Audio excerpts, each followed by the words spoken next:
Hello, everyone. I'm Minister James Moss, and we're here with continuing education. Man, I tell you, during the book of Acts, there's something that the enemy just do not like here, because ever since I started this, all kind of distractions and little weird mishaps and stuff have been going on. Just as this is actually where I'm restarting the recording on this chapter, because out of the blue, once I started reading, my nose started bleeding. I'm like, wow.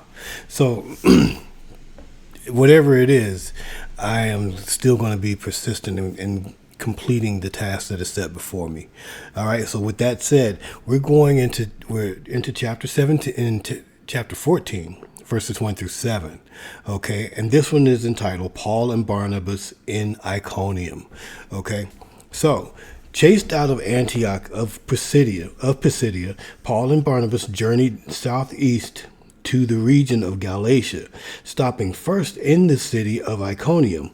Again, the missionaries went straight to the synagogues where they preached the good news with great power and saw many believe in Christ. All right, so we're going to take the first 7 verses of chapter 14. All right, and here we go. And it came to pass in Iconium that they went both together into the synagogue of the Jews, and so spake that a great multitude both of the Jews and also of the Greeks believed. But the unbelieving Jews stirred up the Gentiles and made their minds evil affected against the brethren. A long time therefore abode they, speaking boldly in the Lord, which gave testimony unto the word of his grace, and granted signs and wonders to be done by their hands. But the multitude of the city was divided, and part held with the Jews and part with the apostles. And when there was an assault made both on the Gentiles and also of the Jews with their rulers to use them despitefully and to stone them, they were aware of it and fled unto Lystra and Derbe, cities of Lycaonia, and unto the region that lieth round about. And there they preached the gospel. All right. So here we go. All right. Verses 1 and 2. Iconium was located about 60 miles east of and a bit south of Antioch of Pisidia. What happened there confirmed the fact that the mighty movement of God in Antioch was no fluke. God was working with such power that a great number of both Jews and Gentiles were coming to faith. As in Antioch, Paul and Barnabas began in the synagogue, presumably preaching upon the invitation of the leaders there. But also in Antioch, the Jews in Iconium opposed the gospel. They spurned God's message, rousing the Gentiles and stirring up distrust against Paul and Barnabas. Verses 3 and 4. The persecution seems to have partially been the reason that Paul and Barnabas stayed in Iconium, as had been the case everywhere that they had gone before. God proved their message was true by giving them power to do miraculous signs and wonders, probably healing the sick and casting out demons. In Acts, signs and wonders are key to revealing the work of salvation in Christ and proclaiming the gospel. They authenticated the apostles' authority.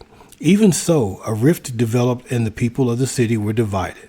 Some believed the rumors and sided with the Jews, and while others sided with the apostles.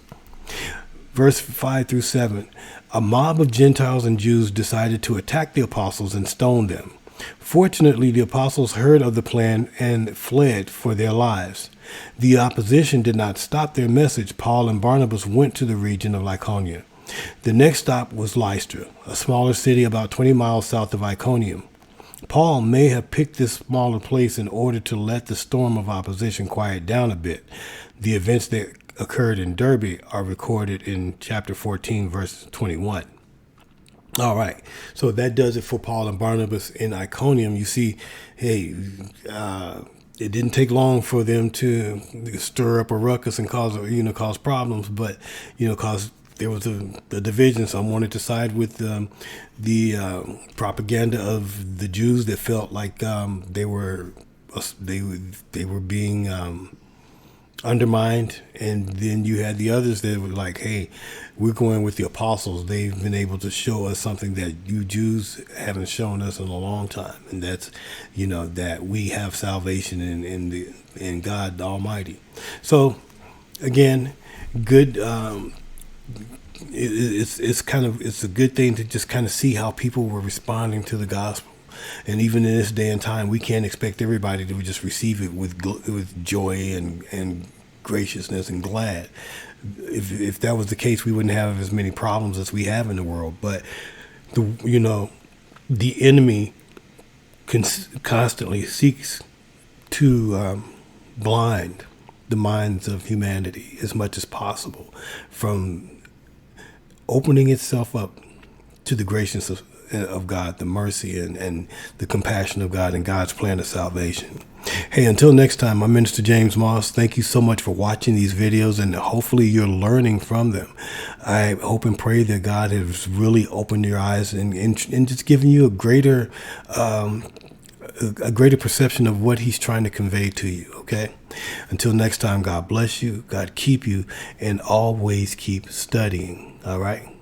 Always keep studying. God bless you.